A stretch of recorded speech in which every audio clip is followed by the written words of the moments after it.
और आज जब मैं आपसे बातचीत कर रहा हूं तो हमारा गुजरात का फेसबुक का पेज भारतीय जनता पार्टी ने सस्पेंड करा दिया, इंस्टाग्राम का पेज भारतीय जनता पार्टी ने सस्पेंड करा दिया और 3 अलग अलग लोगों के अकाउंट सस्पेंड करवा दिए जो सोशल मीडिया पे पोस्ट करते थे। एक गैर संवैधानिक, गैर कानूनी और नियमों के विपरीत जाकर 7 लोगों ने बीजेपी में शामिल होने का ऐलान कर दिया।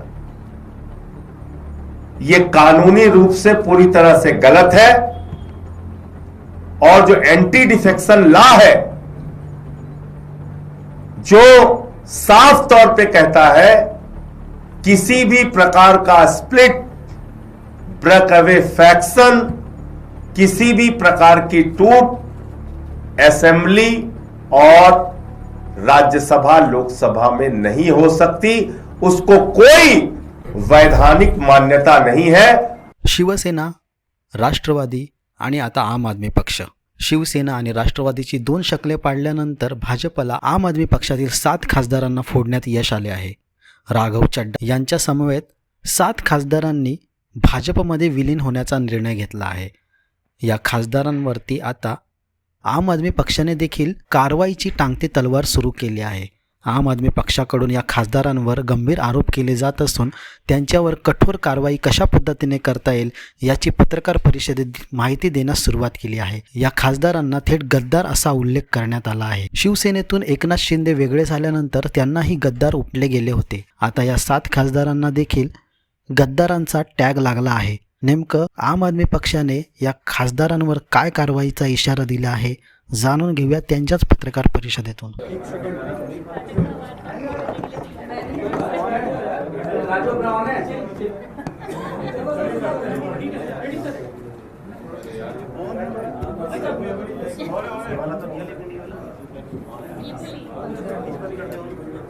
सभी पत्रकार बंधुओं को नमस्कार। आज 2 महत्वपूर्ण मुद्दों पर आपसे बातचीत करनी है।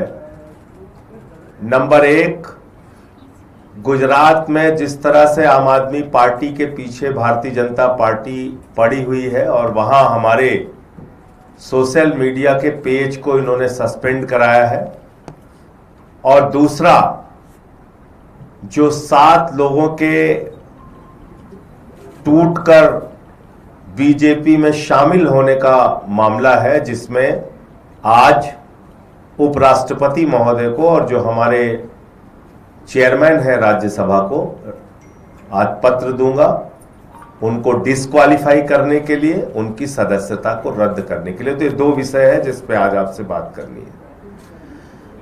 गुजरात में आम आदमी पार्टी का विस्तार लगातार हो रहा है। गुजरात में जनता के मुद्दों पर आम आदमी पार्टी जमीन पे संघर्ष कर रही है। 5 हमारे विधायक हैं वहां, 14% विधानसभा में हमको वोट मिला था और हमारे कई विधायकों को पकड़ पकड़ के जेल में डाला बीजेपी ने। चैतर बसावा को जेल में डाला, 2 बार जेल में डाला, जो आदिवासी समाज के बड़े नेता है। यहां तक कि उनकी पत्नी को जेल में डाला। ईसुदान गढ़वी जो हमारे प्रदेश अध्यक्ष हैं उनको जेल में डाला। गोपाल इटालिया हमारे विधायक हैं, उनको जेल में डाला। प्रवीण राम जी हमारे नेता हैं, उनको जेल में डाला। ऐसे तमाम लोगों को पकड़ पकड़ के पिछले कुछ महीनों में भारतीय जनता पार्टी ने जेल में डाला, उनको प्रताड़ित किया, उनको परेशान किया, उनके ऊपर तमाम सख्ती की। फिर इन्होंने अभी जो वहां पर नगर पालिका का चुनाव हो रहा है, तालुका और जिला पंचायत का चुनाव हो रहा है, नगर निगम का चुनाव हो रहा है, इसमें बहुत सारे कैंडिडेट्स को फर्जी मुकदमे लगा के, धमका के, डरा के उनके ऊपर उनको कैंडिडेट्स ना बने, फॉर्म ना भर पाए, पार्टी की तरफ से ना खड़े हों, ये काम किया।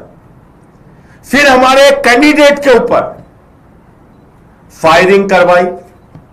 अभी इसी नगर पालिका के चुनाव में फायरिंग करवाई गुजरात में। और आज जब मैं आपसे बातचीत कर रहा हूं तो हमारा गुजरात का फेसबुक का पेज भारतीय जनता पार्टी ने सस्पेंड करा दिया, इंस्टाग्राम का पेज भारतीय जनता पार्टी ने सस्पेंड करा दिया और 3 अलग अलग लोगों के अकाउंट सस्पेंड करवा दिए जो सोशल मीडिया पे पोस्ट करते थे। अब इसकी वजह क्या है? बीजेपी अपने गुनाह को नहीं ठीक कर रही, अपने काम करने के तौर तरीके को नहीं ठीक कर रही। स्कूल अस्पताल कैसे बनेंगे, गुजरात का विकास कैसे होगा, इसको नहीं सही किया जा रहा। तो जनता आम आदमी पार्टी की तरफ झुक रही है, आम आदमी पार्टी से जुड़ रही है, आम आदमी पार्टी का विस्तार हो रहा है और इसमें 8 करोड़ लोगों ने 26 दिन में सोशल मीडिया पर जाकर आम आदमी पार्टी की पोस्ट देखी है। यह कोई मामूली बात नहीं है। 8 करोड़ लोगों ने गुजरात के 26 दिन के अंदर जाके इंस्टाग्राम और फेसबुक पर आम आदमी पार्टी की पोस्ट देखी है, जिसमें कुछ उनके जन विरोधी काम थे, उससे संबंधित पोस्ट भी थी, कुछ हमारे नेताओं के भाषण थे, उनके संघर्ष थे, उनकी लड़ाइयां थी। लोग जा रहे हैं, उसको देख रहे हैं। तो इनको लगा कि जो व्यक्ति गुजरात का घर पे बैठा हुआ है, जो सड़क पर निकल के नारेबाजी नहीं कर सकता बीजेपी के खिलाफ, वो आज आम आदमी पार्टी के पक्ष में खड़ा हो रहा है, वो आज आम आदमी पार्टी को अपना समर्थन दे रहा है, वो आम आदमी पार्टी के पोस्ट को लाइक कर रहा है, देख रहा है। तो आम आदमी पार्टी की बात और विचारधारा, आम आदमी पार्टी के काम लोगों तक ना पहुंचने पाए, इसलिए हमारा इंस्टाग्राम और फेसबुक का पेज सस्पेंड किया गया। मैं गुजरात के भाइयों से कहना चाहता हूं, अपने व्हाट्सएप के माध्यम से, अपने दूसरे माध्यमों से आम आदमी पार्टी के जो वीडियोस हैं, जो उनके पोस्ट हैं, उसको ज्यादा से ज्यादा लोगों तक पहुंचाइए और जिस तरह से आप हमारे साथ जुड़े हुए हैं उसका और मजबूती से विस्तार कीजिए। और मैं बीजेपी वालों से कहना चाहता हूं, तुम्हारे ऐसे घिनौने खेल का कोई असर नहीं होगा। इस बार गुजरात की जनता 30 वर्षों के कुशासन का सुपड़ा साफ करेगी, ये मैं कहना चाहता हूं। और नगर निगम, नगर पालिका और पंचायत तालुका के चुनाव में भी हमारा अच्छा प्रदर्शन होगा, ये हमें पूरा विश्वास है। नंबर 1 और नंबर 2, कल आपने देखा एक गैर संवैधानिक, गैर कानूनी और नियमों के विपरीत जाकर 7 लोगों ने बीजेपी में शामिल होने का ऐलान कर दिया। यह कानूनी रूप से पूरी तरह से गलत है और जो एंटी डिफेक्शन लॉ है, जो साफ तौर पे कहता है किसी भी प्रकार का स्प्लिट, ब्रेक अवे फैक्शन, किसी भी प्रकार की टूट असेंबली और राज्यसभा लोकसभा में नहीं हो सकती, उसको कोई वैधानिक मान्यता नहीं है। और यह शिवसेना के केस में भी साफ तौर पे सामने आ चुका है। यह 10वीं अनुसूची में 10th शेड्यूल में साफ तौर पे लिखा हुआ है, किसी भी प्रकार की टूट, वो चाहे भले ही 2/3 संख्या की हो, 7 की जगह 8 हो, उसको कोई वैधानिक मान्यता नहीं है, किसी भी प्रकार की वैधानिक मान्यता नहीं है। तो जो आम आदमी पार्टी के 7 राज्यसभा के सांसद टूटे हैं, ये गैर कानूनी है, गलत है, गैर संवैधानिक है और संसदीय नियमों के विपरीत है। इसलिए मैं आज चेयरमैन राज्यसभा को, उपराष्ट्रपति महोदय को इन सारे नियमों का हवाला देते हुए पत्र दूंगा कि इन 7 सदस्यों की, इन 7 राज्यसभा के सांसदों की सदस्यता पूरी तरीके से समाप्त की जाए, जिसमें से तो 3 लोग साफ तौर पे कल बीजेपी के दफ्तर में भी गए थे, राघव चड्ढा, संदीप पाठक और अशोक मित्तल, वो साफ तौर पे बीजेपी के दफ्तर में गए थे, जिनकी विजुअल और वीडियो सारी कुछ आपके पास है, फोटो वगैरह। और बाकी जो 4 लोगों को लेके दावा किया जा रहा है, उन सब के खिलाफ उनकी सदस्यता को समाप्त करने के लिए आज मैं राज्यसभा के चेयरमैन साहब को, उपराष्ट्रपति महोदय को पत्र दूंगा।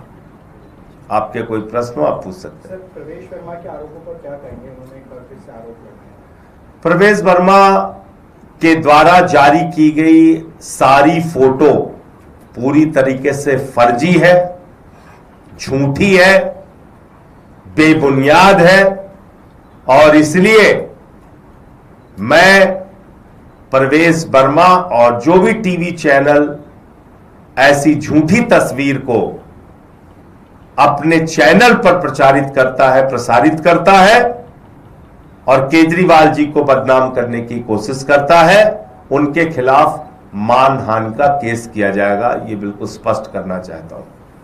दूसरी बात, साफ तौर पे मैं कहना चाहता हूं, दूध का दूध पानी का पानी हो जाएगा। एलजी साहब का घर जनता के लिए खोलिए, रेखा गुप्ता जी का जो मुख्यमंत्री हैं उनका घर जनता के लिए खोलिए, प्रवेश वर्मा जी जो मंत्री हैं दिल्ली सरकार के उनका घर जनता के लिए खोलिए, और अरविंद केजरीवाल जी का भी घर जनता के लिए खोलिए। जनता खुद से जाए और देखे, फैसला करे किसका घर कितना आलीशान बना हुआ है। इस प्रकार से झूठी तस्वीरें जारी करके, झूठा प्रचार करके आप अभी भी वही घिसे पिटे तरीके अपना रहे हैं। ये तो भारतीय झूठा पार्टी है, ये इसका तो नाम ही है भारतीय झूठा पार्टी। झूठ फैलाने के लिए हिटलर के प्रचार सचिव गोयबल्स के सिद्धांत का ये लोग पालन करते हैं और इसी तरीके से झूठ फैलाने का काम करते हैं। मैं फिर दोहराना चाहता हूं, मैं चुनौती देता हूं दिल्ली के मुख्यमंत्री को, एलजी साहब को और प्रवेश वर्मा जी को, तीनों घर अपना खुलवाइए। केजरीवाल साहब का घर खुलेगा, जनता जाएगी, देखेगी और फैसला खुद से कर लेंगे। संजय जी, क्या है कि पंजाब में आपके बड़े स्तर पर जो विधायक हैं वो राघव चड्ढा के संपर्क में हैं, वहां पर भी टूट की खबरें आ रही हैं। देखिए, फिर मैं आपसे कह रहा हूं, इस प्रकार के झूठे बेबुनियाद बिना सिर पैर की खबरों का कोई मतलब नहीं है। सारे के सारे विधायक मंत्री हमारे जो लोकसभा के 3 सांसद हैं वो पूरी मजबूती के साथ आम आदमी पार्टी के साथ खड़े हैं, केजरीवाल जी और भगवंत मान जी के साथ हैं। इस प्रकार की किसी भी अफवाह पर कोई ध्यान नहीं देना चाहिए। और जैसा कि मैंने आपको स्पष्ट कर दिया, एक भी एमएलए एमपी टूट के जा ही नहीं सकता, ये कानून के खिलाफ है, ये एंटी डिफेक्शन लॉ में साफ तौर पे लिखा हुआ है, कोई ऐसे टूट के जा ही नहीं सकता। सर, ये बताएं कि सवाल इसमें उठ रहा है कि आम आदमी पार्टी इतना क्लोज नेट, उसमें से 7 बड़े सांसद आपके छोड़ के चले जाते हैं, नाराजगी थी। क्या आप लोगों ने कभी कोई बातचीत करने की कोशिश नहीं की? आप ये जरूर कह रहे हैं कि बीजेपी ने अप्रोच किया, लेकिन आपकी तरफ से क्या कोई प्रयास हुआ था कि ऐसे लोगों को रोका जाए? और ये कब पता चला आप लोगों की ये नाराज हैं? देखिए, ऐसा है कि जिन लोगों को पार्टी ने इतना कुछ दिया उनसे तो पार्टी यही अपेक्षा करेगी कि वो पंजाब की जनता के हित में काम करेंगे, पंजाब के लोगों के लिए काम करेंगे, पार्टी के विस्तार के लिए काम करेंगे। पंजाब में आम आदमी पार्टी की भगवंत मान जी की सरकार क्या क्या काम नहीं कर रही है, आप बताइए। 10 लाख रुपए तक का मेडिकल का खर्चा पूरी तरह से सरकार उठाएगी, ये फैसला हमने किया। दलित समाज, आदिवासी समाज से आने वाली माताओं बहनों को 1500 रुपए महीने दिया जाएगा। सारी माताओं बहनों को 1000 रुपए जो जनरल कास्ट की हैं उनको अलग से हर महीने आर्थिक सम्मान राशि दी जाएगी। इसके अलावा हमने वहां मोहल्ला क्लिनिक का मॉडल दिया, वहां पर बेहतरीन शिक्षा का मॉडल दिया, स्कूल ऑफ एमिनेंस बनाए, सरकारी नौकरियां लोगों को दी। वहां 30-30 साल से जिन नहरों में पानी नहीं जा रहा था वहां पे पानी पहुंचाने का काम किया, बिजली फ्री किया। और जब से बेअदबी के खिलाफ कानून आया, इससे आम आदमी पार्टी और अरविंद केजरीवाल जी और भगवंत मान जी का ग्राफ बहुत तेजी के साथ बढ़ा। हर आदमी ने भगवंत मान जी की तारीफ की कि ये बेअदबी के खिलाफ जो कानून लेके आए हैं इसका एक सकारात्मक संदेश पूरे पंजाब के अंदर गया है और उससे बीजेपी घबराई, परेशान हुई। तो हमारे पंजाब के अच्छे कामों को बाधित करने के लिए यह कार्रवाई की गई। वरना आप बताइए, अशोक मित्तल पे तो 4 दिन पहले छापा मारा था इन लोगों ने, क्या क्या नहीं कह रहे थे। चोर है, बेईमान है, फलाना है, ढिमका है, ये लोग बोल रहे थे। और अचानक 4 दिन बाद वो अच्छे हो गए।